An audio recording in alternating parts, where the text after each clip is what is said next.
হয়ে গেছে আমাদের ঝটপট কচি ডাটা দিয়ে কচি ডাটা শাক এবং চিংড়ি মাছ দিয়ে ঝোল। খুবই সুস্বাদু হয়েছে আমার মায়ের হাতের রান্না। আপনারা দেখেন কতটা সুন্দর একটা কালার এসেছে আর খুবই মজাদার একটা রান্না হয়েছে। আরো বেশি রান্না পেতে আমার চ্যানেলটি সাবস্ক্রাইব করবেন। আসসালামু আলাইকুম এভরিওয়ান, সবাই কেমন আছেন? আমি আলহামদুলিল্লাহ অনেক ভালো আছি।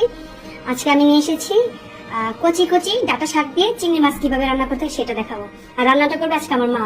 আগের দিনের রান্নার স্বাদ কিন্তু অনেকটাই আলাদা, আর ওনাদের হাতের রান্না কিন্তু অসম্ভব মজা। এখন মা রান্না করতে আসছে, এখন আমার দিয়ে দিবে তেল দিচ্ছি।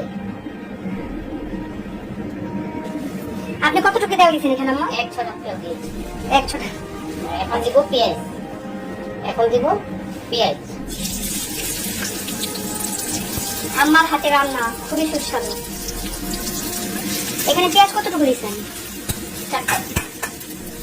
চারটা পেঁয়াজ।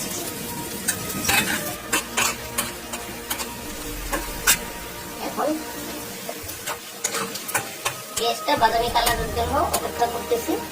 একটু বাদামি কালার হলে পরে মশলা দেব। এখন আমি হলুদ দিয়ে দিব 1 টেবিল চামচ। এত হলুদ খাওয়া তো ভালো না আমার। তারপর মরিচের গুঁড়া 1 টেবিল চামচ।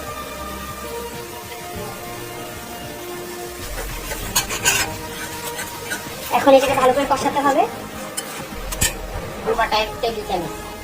1 টেবিল চামচ রসুন বাটা আর হাফ চামচ আদা বাটা 1/2 টেবিল চামচ। আদা মাখে দিতে চাও? দিলে ভালো হয়।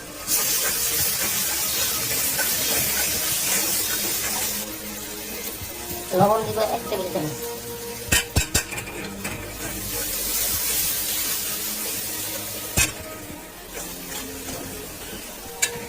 চিংড়ি মাছ দিব। চিংড়ি মাছের কি খোসা সব ফেলে ফেলছেন? না, মাথা দেব। একটুখানি পানি দিবি। একটু পানি দিবি, কষাতে দেব। তাহলে কষানো হয়ে গেলে পরে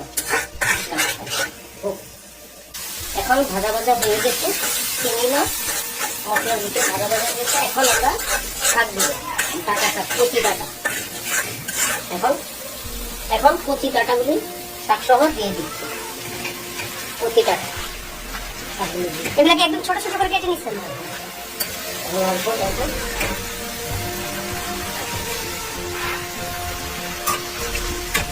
ডাটা শাক একদম ছোট ছোট করে কেটে নিচ্ছে, একদমই ছোট, একদম ছোট ছোট সাইজ, 1 ইঞ্চি 1.5 ইঞ্চি হবে এরকম। আমরা নেড়ে চেড়ে শাকটা সামান্য একটু পানি দিয়ে দিব। এটা কি পাকিস্তানি রান্না না? আমার শাশুড়ি মা কিন্তু পাকিস্তানের, একদম ওনারা পাকিস্তানে জন্ম হয়েছে, পাকিস্তানে সব। ভুলবশত আমার নানার সাথে এখানে বিয়ে হয়েছে, তাই নানি চলে আসছে, দেন আম্মু এখানে চলে আসছে। পানি দেওয়া হয়ে গেছে, এখন এটা ঢেকে দিবে। এই যে ঢাকনা দিয়ে দিচ্ছে, এটা 10 মিনিট পরে সুন্দর একটা রান্না হয়ে যাবে। রান্নার 5 মিনিট হয়ে গেছে। এখন 4-5টা কাঁচামরিচ দিয়ে দিবি। 4-5টা কাঁচামরিচ দিদি ফেলে দিচ্ছেন? হ্যাঁ, এই যে ফেলে দিচ্ছে।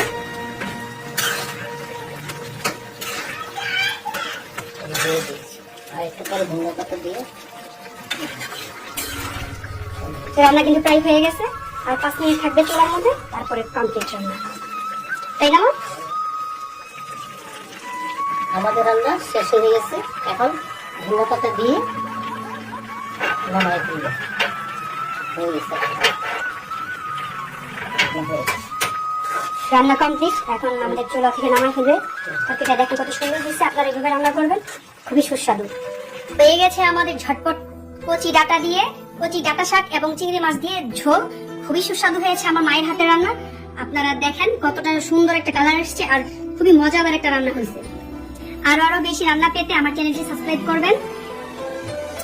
আমার রান্নাটা দেখে লাইক কমেন্ট করতে ভুলবেন না, আর এবং খারাপ হলেও আমাকে জানাবেন কমেন্ট করে, ভালো হলেও কমেন্ট করে জানাবেন। আর আমার যে ফ্যান পেজটি আছে MST মরিয়ম, ওখানে যে ফলো করবেন, কমেন্ট করবেন এবং শেয়ার করে দিবেন। সবাই ভালো থাকবেন। আল্লাহ হাফেজ।